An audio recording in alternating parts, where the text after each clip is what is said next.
இந்த பாட்டில் வெறும் 99 ருப்பீஸ்ன்னு சொன்னா நீங்க நம்புவீங்களா? பட் ஆனா நம்பி தான் ஆகணும். ஸோ நான் ரீசென்ட்டா வந்துட்டு கிராசரிலாம் வாங்கலான்ட்டு ஜியோ மார்ட் போயிருந்தோம்.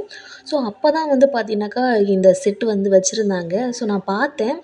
பட் எனக்கு டக்குனு ஸ்ட்ரைக் ஆனது, நம்ம நட்ஸ்லாம் வாங்கி வைக்கிறோம். ஸோ பேக்கிங்க்கு வந்துட்டு நமக்கு யூஸ் ஆகும். இல்லாட்டி நம்ம சோடா மாவு, பேக்கிங் பவுடர் இந்த மாரி போட்டு வைக்கலாம் அப்படின்னிட்டு நான் வந்து பார்த்தேன். பட் என் ஹஸ்பண்ட் டக்குனு வந்துட்டு, "அம்மா நீ நட்ஸ் போட்டு வைக்கிறதுக்கெலாம் இது யூஸ் ஆகும் இல்லையா? நீ வாங்கிக்கிறியா?" அப்படின்னு கேட்டாங்க. எனக்கு ஒரே ஷாக் ஆயிடுச்சு. கண்ணாடி பாட்டில் வாங்கி தரீங்களா?" அப்படின்னிட்டு. பட் ஆனா அவங்க வந்துட்டு, "இல்லம்மா நல்லாயிருக்கும்" அப்படின்னு சொன்னேன். "நீங்களே சொல்லிட்டீங்க. இதுக்கப்புறமும் நான் வெயிட் பண்ணுவேனா?" அப்படின்ட்டு இந்த 3 பாட்டில் வந்து நான் வாங்கியிருந்தேன். ஸோ இதில வந்து பார்த்தீங்கன்னாக்கா, 198 ருப்பீஸ் போட்டிருந்தது எம்ஆர்பி. பட் வந்து பார்த்தீங்கன்னாக்கா, இது ஆஃபர்ல தீபாவளி ஆஃபர்ல வந்து பார்த்தீங்கன்னாக்கா, 99 ருப்பீஸ்க்கு வந்துட்டு குடுத்தாங்க. ஸோ சூப்பரா இருந்தது. குவாலிட்டியா இருந்தது.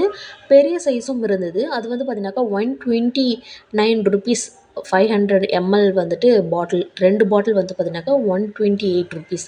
ஸோ அதுவும் ரொம்ப நல்ல குவாலிட்டியா இருந்தது.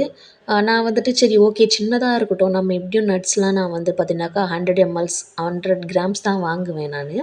ஸோ அதுக்கு வந்து இந்த 250 எம்எல் பாட்டில் வந்து நமக்கு நல்லாயிருக்கும். குவான்டிட்டி வந்து கரெக்ட்டா இருக்கும் அப்படின்னிட்டு பார்த்துட்டு, இத நான் பர்ச்சேஸ் பண்ணேன். ஸோ இது 99 ருப்பீஸ்க்கு ஒர்த்தா அப்படின்றத கண்டிப்பா கமெண்ட் பண்ணுங்க. ஸோ நீங்களும் உங்க பக்கத்தில ஜியோ மார்ட் இருந்தா விசிட் பண்ணி பாருங்க. Thank you.